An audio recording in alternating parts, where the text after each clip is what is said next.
you mentioned being a woman in tech, potentially being a bit bored of the subject and being a token woman when it comes to speaking on the subject. You might have some slightly controversial views, and not sure. I don't think this one's valid because you said not sure I still qualify as one with a valid opinion, but you still work in a tech company. So as a bloke sitting here approaching this subject, although I've done it on the previous series, just being vulnerable, I suppose, is still quite tricky because what do I know as a white approaching middle-aged bloke? So how do we open that box of frogs? Well, I just think it's interesting, and it's interesting hearing your own words being thrown back at you, because that sounded very different in my own head as I was typing it out. And yeah, I say I'm bored with it because I think I started my career off in 2014, so approaching the 10-year mark. And I'm just quite used to being the token woman. I have a very good friend. He would refer to me as the token woman in the room on more than one occasion. And I have a good sense of humor, so I do find it very funny. So, sorry, again, this is a free-flowing conversation. That word would be triggering to many people, I imagine. Yeah. Whether that be women, neurodivergent people, ginger people, Are you comfortable with that word? And it sounds like you are, but I just want to For clarify me, I'm very placid. Very few things get my goat. And if it's delivered with humor to me, I don't mind. Okay. If there's someone in my company that might take offense, then I'm going to let them state that, Yeah. and I'm not going to allow it to fly.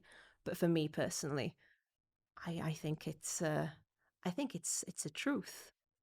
Okay. And the amount of times that I've been asked, can you do a bit for us about being a woman in tech? Can you stand up and give us a 50-minute talk about how you became a woman in tech? Oh, shit. Better delete that question. But yeah, it's a bit exhausting after a while. You just want to be a person in tech, an engineer in tech, a scrum master in tech. You don't want to be the female engineer in tech. Yeah, okay. And it's just, it's just... So what would be a better way to approach it, do you think? So I think it's a double-edged sword, right? Because you need to tackle it you need to tackle it and you need to call it out in order to change the tide. But then you almost need to stop putting all the pressure on the women in tech that you do have to make that change.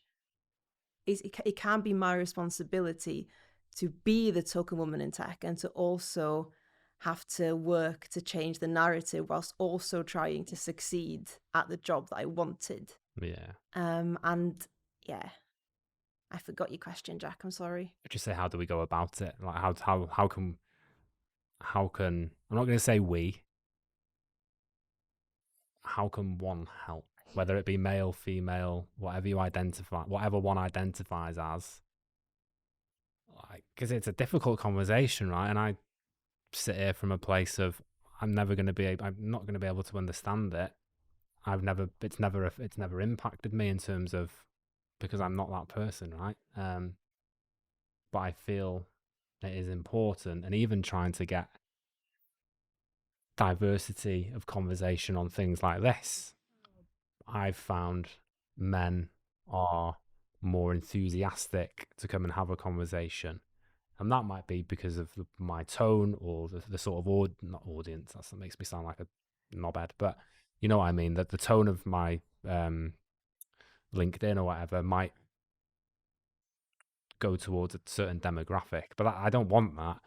But I've just found blokes a lot easier to engage with, to invite on stuff like this. And I think it's important to give everyone a voice. But if they say no, I end up with 4 blokes on here. So yeah, what's next, I suppose? What's next in getting more women into tech? Women, and just more diversity of thought and more diversity in general, I suppose, from your point of view anyway.